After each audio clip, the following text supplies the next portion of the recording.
ইতিহাসটা যদি একটু বলেন। আচ্ছা, ঠাকুমার কাছে আমি যেটা শুনেছি সেটাই বলছি। তো আমাদের বাড়ি ছিল ইকতাসরের পাশে, আপনার সবাই বাংলাবাসী হয়তো জেনে থাকবেন, মুদ্রা বলে একটা গ্রাম আছে। আচ্ছা আচ্ছা। তো সেখানে গ্রামে আমাদের মানে আদি বাড়ি ছিল।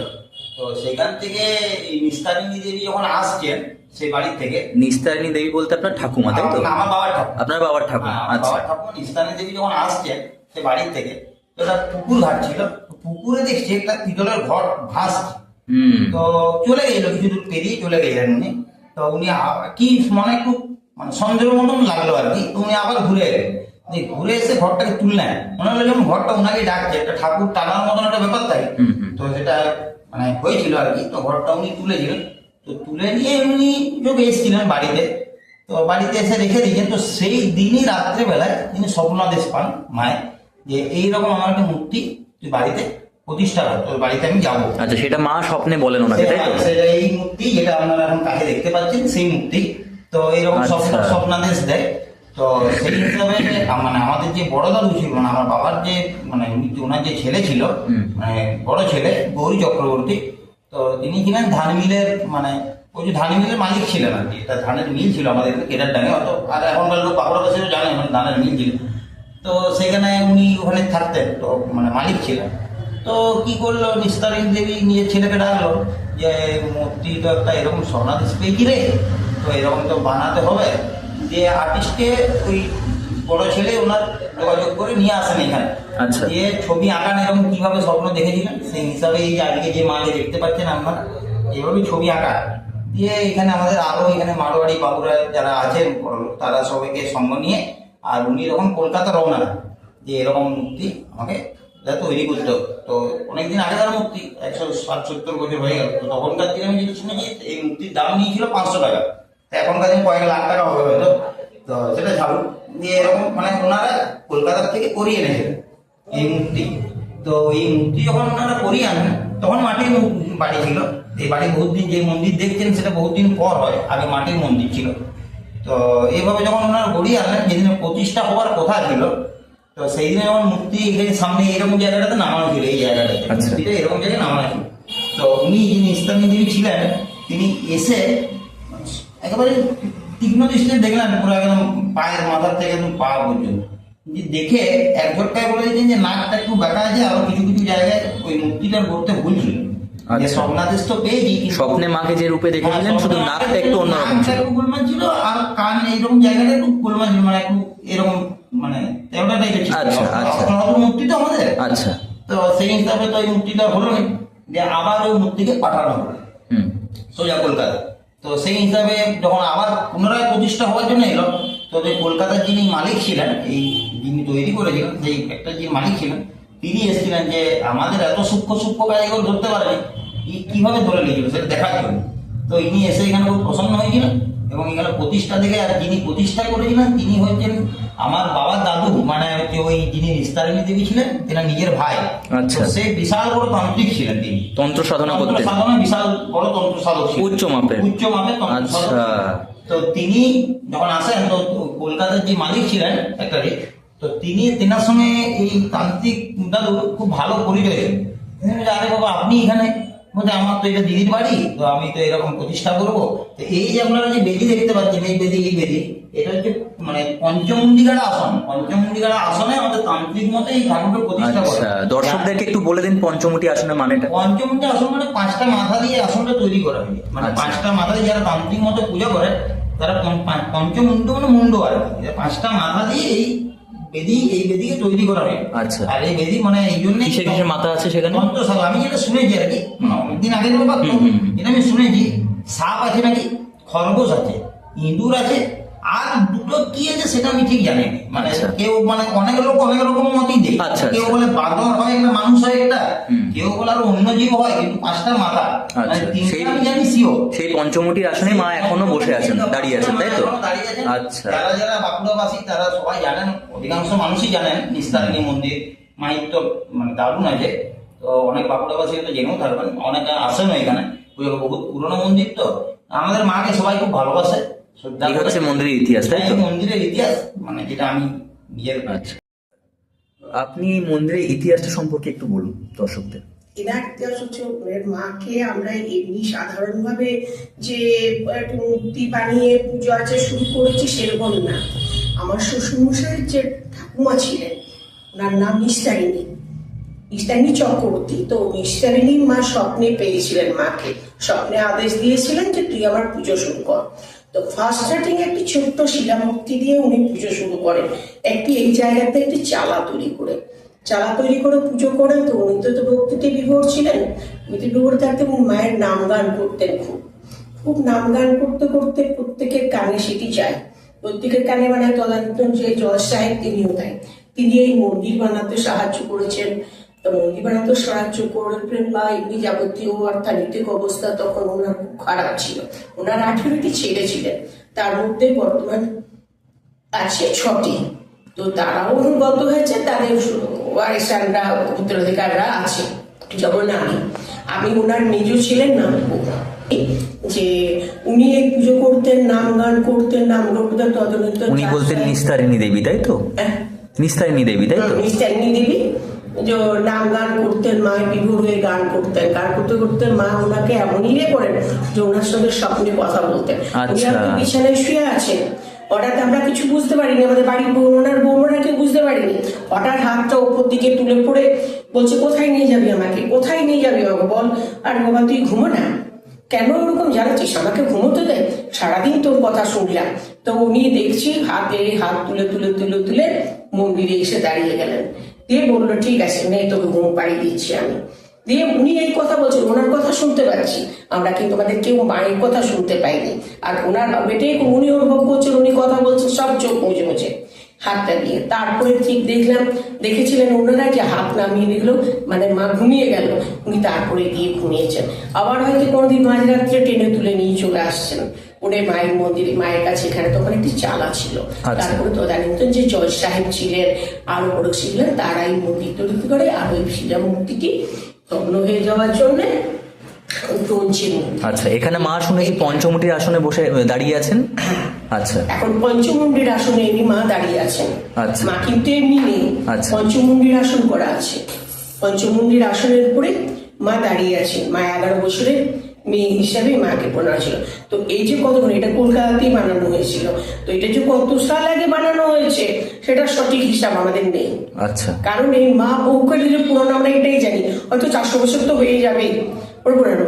কিন্তু ওনার যে মায়ের যে সেই তখন থেকে যে মায়েরটা পরবর্তীকালে আমাদের যে নিস্তারিণী ঠাকুমা, উনি মাকে এখন যে বৌমাদের মেয়েদের বাচ্চা হতো না, বিবাহিতা মেয়েদের, তাদেরকে কিন্তু ওষুধ দিতেন, তাদের সেই ওষুধ খেয়ে বাচ্চা হতো। আচ্ছা, সেই ওষুধ খেয়ে অনেকেরই বাচ্চা হয়েছে, যা তারা এখনো বর্তমান মায়ের মন্দিরে এসে মাথা টোকে। এখনো তারা এসে মায়ের মন্দির ওঠায়। হয়তো তাদের মানে যাদের বংশ ফার্স্ট হয়েছে তারা মারা গেছে, কিন্তু তাদের উত্তরকার জিনিসটা তো জানি মায়ের দিকেই হয়েছে। তারা এখনো আসে, তাদের বংশ পরম্পরায় আমাদের মন্দিরে এসে মায়ের থাকে। মায়ের ভক্ত কাউকে ডাকতে না, মা নিজের থেকেই সবাই আসে, মাকে পরিচয় আর কাউকে দিতে হয় না। বাঁকুড়াতে যেতগুলো মন্দির আছে, পুরনো মন্দির আছে, এক আছে ভৈরবস্থানের মা, এক মহামায়া, এক আমাদের মা নিস্তারিণী। আমাদের বর্তমানে মায়ের যে পুরানো খড়গ আছে সেটা ভালো ইস্পাতের তৈরি। ওই জয় সাহেবের কথা যে বলছিলাম, মন্দির তৈরি করতে সাহায্য করেছিলেন তিনি। এখানে তখনকার দিনে একটা প্রতিযোগিতা হতো, খড়গের প্রতিযোগিতা। আমাদের খড়গটি সেকেন্ড হয়, সেকেন্ড হওয়ার পরে সেই খড়গ কিন্তু মায়ের আদি, ওই খড়গটি মায়ের হাতে থাকে না, কিন্তু আমাদের বাড়িতে রাখা থাকে তুলে। তো এমন অবস্থাতে মাকে ওই খড়গটিকে ভক্তি করে রাখা হয় দেওয়ালের কোণাতে, লোহার আকশি দিয়ে, মোটা আকশি দিয়ে ভালো দড়ি দিয়ে বেঁধে আটকে রাখা হয়, তো খড়গ যাতে নিচে না পড়ে যায়, ভারী খড়গ। তো ওই কোণাতে আমারই শ্বশুর বাড়িতে, আমাদেরই বাড়িতে খড়গটি রাখা ছিল। অর্থাৎ সেই বছর আমার ওই 5 সাল, 5 সাল কি 4 সাল, 2004 সাল কি 5 সালের ঘটনা। তো আমার বোন মারা গেছিল। আমার বোন মারা যেতে আমরা বাড়িতে থাকিনি, আমরা কালী পুজোর সময়তে আমরা বাপের বাড়ি চলে গেছিলাম। তাহলে সেই কালী পুজোর দিন প্রচন্ড বৃষ্টি হয়েছিল, যা পুজো ছিল তা ছিল সেটা বড় শরীর, আগের পুজো ছিল, খড়গটি আনতে যেতে পারিনি। আর আমার বাড়িতে কেউ ছিল না। খড়গ প্রতি রাত্রে কালী পুজোর দিন মায়ের মন্দিরে আসে, মায়ের মন্দিরে আসে, আবার এই রক্ত বলিদান দেওয়া হয়, বলিদান করে খড়গ আবার আমার বাড়িতে ফিরে যায়। তো ওই খড়গ ঠিকই করেছে, খড়গ কেউ আনেনি, আনার পরে খড়গ আছে। আমি আমার শাশুড়ি মাকে জিজ্ঞেস করলাম যে মা খড়গ মন্দিরে যায়নি তো কি হবে, না কেউ তো নিতে আসেনি, আমি আর কি করবো, খড়গ তো আমাদের মেয়েদের হাত দিতে নেই, তো কি করে নিয়ে যাবো, থাক এবছর থেকে যায়। এইরকম করে আমার হাসপাতাল করে রাগারাগি করেছে। রাগারাগি করার 5-10 মিনিটের মধ্যেই আমরা ছিলাম উঠানে, আর রুমের মধ্যে খড়গ রাখা আছে। হঠাৎ দম করে একটা আওয়াজ, আচ্ছা, এত জোরে আওয়াজ, ওই আওয়াজটা বলুন আর কোনো প্রত্যেকের কিছুর সঙ্গে তুলনা করা যায় না, কিন্তু আওয়াজ খুব জোর, যাতে করে সেই আওয়াজটা আমরা চমকে গেছি। বাড়িতে আমার ননদ ছিলেন, ননদের ছেলে মেয়েরা ছিলাম, খোঁজাখুঁজি করছি কোথায় কি হলো, কোথায় কি বাস্ট হলো, কোথায় কি হলো, কোথাও কিছু হয়নি। হঠাৎ আমার ননদ ওই রুমে গিয়ে করে আবিষ্কার করে যে মা খড়গ পড়ে গেছে। খড়গ পড়ে গেছে মানে খড়গটা যে গজালে রাখা ছিল সেটা ভাঙেনি, এমনকি যে দড়ি দিয়ে টাঙানো আছে সে দড়ি ছিঁড়েনি, একবারে ওইখান থেকে সমান্তরাল ভাবে ঠিক দেওয়ালের কোণাতে পড়ে গেছে, দাঁড়িয়ে আছে খড়গ। এমনকি যে মেঝেটাতে পড়েছে সেরকম মনে হয় খড়গ একদম দাঁড়িয়ে আছে মেঝের মধ্যে। একবারে যেমন ভাবে রাখা ছিল, এমনি কি উপর দিকে হ্যান্ডেলটা থাকে, নিচে ওই হ্যান্ডেলে তো দড়ি বাঁধা থাকে মত শক্ত, মানে এত শক্ত দড়ি যেটা মানে কি বলবো ছিঁড়া যায় না যখন, তো সেই শক্ত দড়ি দিয়ে বাঁধা ছিল। ওই অবস্থাতেই পুরো সমান করে একবারে সমান ভাবে নিচে পড়েছে। আচ্ছা, না একটু বেঁকে যায়নি, না নিচে চিত হয়ে পড়ে যায়নি খড়গ। তখন ওই যে আওয়াজটা, এই ঘটনা আপনার নিজের চোখে দেখা? ওই আওয়াজটা দিয়ে এখন আমাদের একটা লৌকিক এটাই লাগলো যে পেরেকটা মানে পেরেক ঠিক নয়, গজাল টাইপের, এল টাইপের গজালের যে আটকানো আছে লোয়ার, ওইটা যে ক্ল্যাপ, ওই ক্ল্যাপের দিয়ে আটকানো ছিল, ওটা কিছু হয়নি, ওটা সিমেন্টের সঙ্গে গাঁথা আছে। আচ্ছা, এরপর যে দড়ি দিয়ে বাঁধা ছিল সে দড়িটারও কিছু নেই, যেন কে খুলে পড়ে দাঁড় করিয়ে রেখে আওয়াজ শুরু করে হয়েছে। আচ্ছা, শুনেছি এখানে কোনো ভক্তকে মা ফেরান না, সবারই মনস্কামনা পূর্ণ হয়, সেরকম কোনো অভিজ্ঞতা আছে আপনার চোখে? সেরকম ভক্ত শুনেছি আমার কাকিমাকে একজনের 50,000 টাকা হারিয়ে যায়, খুঁজে পাইনি। এটাও খবর বছর 10 আগের ঘটনা। আচ্ছা, বছর তো আগেরই ঘটনা? আগের ঘটনা, মানে এই পালাটা আর আগের পালা আমার, এখন আমার বর্তমানে আমার পালা চলছে। তো ওই পালাতে একজন ভক্ত ওরকম টাকা হারিয়েছে, টাকা কোথাও খুঁজে পায়নি, 50,000 টাকা লোকার, খুব কাঁদা সে ব্যবসায়ী, কাঁদা কাটা করতো প্রচন্ড মায়ের কাছে এসে। তো আমার এই শাশুড়ি, যা কাকি শাশুড়ি, ওনারা বললেন তোরা মাকে ডাকো। মা যদি সত্যিকারে ওনাকে মাকে টাকা ফেরত দিয়েছেন, টাকা খুঁজে পেয়েছেন, টাকা পেয়ে উনি এখনো মায়ের চরণ তলে এসে পড়ে থাকেন। বাহ, কি একটা ঘটনার কথা বলছিলেন আপনি? হ্যাঁ, যে ঘটনাটা আমি বলি, এটা 1 বছর 3-4 আগের ঘটনা। আমার চাক্ষুষ দেখা, যেটা আমার মেয়ের শ্বশুর বাড়ি হচ্ছে রাউরকেল্লা। তো ওরা উপরতলায় ভাড়া থাকে, তার 2 ছেলে। তো বড় ছেলে হঠাৎ করে মোটরসাইকেলে এমন একটা অ্যাক্সিডেন্ট ঘটায়, পরে মানে কি জীবনমৃত হয়ে বেঁচেছিল। তো কাঁদাকাটা হসপিটালে নার্সিংহোমে ভর্তি করা হয়, ডাক্তাররা বলে কোনো আশা দিতে পারছি না। তো এইরকম অবস্থাতে কাটতে এমার্জেন্সি রুমটা কাটার পরে আমি মায়ের মন্দিরে আসি। মায়ের মন্দিরে এসে মাকে ডাকি, মা লোকের ছেলে জীবন তুমি ফিরিয়ে দাও, মাকে সন্তান হারাও করো না মা। তো বলতে নেই মায়ের সঙ্গে সঙ্গে ফুল পড়লো, হ্যাঁ, মায়ের সঙ্গে সঙ্গে ফুল পড়লো, গায়ে কাটা পড়ছে, মায়ের ফুল পড়লো। এমনকি সেই ফুল নিয়ে পড়ে আমি ছেলের পাঠাতে আমার ছেলে সুস্থ, সত্যিকার সেই ছেলে বেঁচে আছে। তার শরীরের কোমরের পাশের হাড়, পায়ের হাড়, মাথার খুলি প্রচুর জায়গায় লেগেছিল। 1 মাস পরে সে সুস্থ হয়ে বাড়ি আসে, সে ছেলে এখন চাকরি করছে। বাহ। আরেকটা ঘটনা হয়েছিল, তারপর আমি পুজো করছি এখানে, আর ঠিক যেমন ওই মূর্তিতে মানে যেটা ছবিতে আছে নিস্তারিণী দেবী, সেই নিস্তারিণী দেবী ছবির মতনই এটা তো ঘোমটা পড়া, এত পুজোর ঘোমটা নামানো আমার ঠিক মানে অনুভব হলো যে এরকম করে ঠিক বসে আছে, ঘোমটা পরে বাবু হয়ে বসে আছে, ঠিক এত দূর পর্যন্ত ঘোমটা নামানো, ঠিক মানে সেই মুহূর্তে আমি যখন তাকালাম ঠিক একটা ছায়া হলো, বাস চলে গেল। কিন্তু মন্দিরের ভিতরে নয়, সেটা হচ্ছে এই চৌকাঠের বাইরে। কিন্তু এই দুটো ঘটনাই আমি মানে ভক্তরা যেরকম ভাবে আরতি দেখেন, হ্যাঁ ওই রকমই দেখছিলাম। আমার জীবনে এই অলৌকিক ঘটনা দুটি ঘটেছে, তো এই দুটি আমি তুলে ধরলাম আমার জীবনে, সেই দুটি ঘটনা ঘটেছে। আচ্ছা আচ্ছা, প্রত্যেকটা দর্শকই শুনলেন আজকে নিস্তারিণী মা কালীর ঘটনা এখানে বাঁকুড়ার।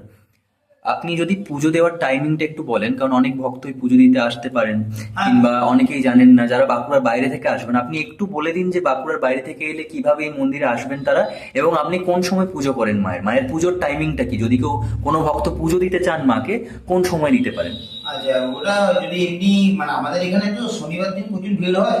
আচ্ছা। তো শনিবার দিন মানে মেন পূজাটা শনিবারই হয়, ভক্তদের আসা যাওয়াটা শনিবারই হয়। হ্যাঁ, শনিবারটাই বেশি পুজো হয়, অমাবস্যা হয়, ভালো ভিড় হয়। তো শনিবারটাই মানে মেন শনিবারটাই। শনিবারে মোটামুটি এখানে পুজো করতে বসে যাই, আমি তো করি। তো মোটামুটি ওই 10:30টার সময় পুজো করতে বসে যাই সকাল। আচ্ছা। ওই থাকি মোটামুটি দুপুর 3টে পর্যন্ত। আচ্ছা। আবার সন্ধ্যে মোটামুটি 8টার মধ্যে বসি, ওই থাকি 7:30 8টার মধ্যে। ওই থাকি মোটামুটি মানে শনিবার সকালে 10টা থেকে 11টা 12টা 1টার মধ্যে ভক্তরা আসতে পারে, তাই তো? 1টা 1:30 2টোর সময়। আচ্ছা, এটা অ্যাড্রেসটা একটু বলে দিন মন্দিরে। এটা মন্দিরের অ্যাড্রেসটা হচ্ছে নতুন ময়, নিস্তারিণী কালী মা। নতুন ময় হচ্ছে আপনার ওই ধর্মশালা থেকে একটু এগিয়ে এসেই, সামান্য এগিয়ে এসে মানে ধর্মশালার ওখানে যে কোনো লোককে জিজ্ঞেস করে নিস্তারিণী মন্দির কোথায়, সবাই এক কথায় বলে দেবে আচ্ছা, যে এখানে মন্দির নতুনগঞ্জ নিস্তারিণী কালী হ্যাঁ, মন্দির। নিস্তারিণী কালী। ঠিক আছে, ঠিক আছে, অনেক ধন্যবাদ আপনাকে। নমস্কার। নমস্কার।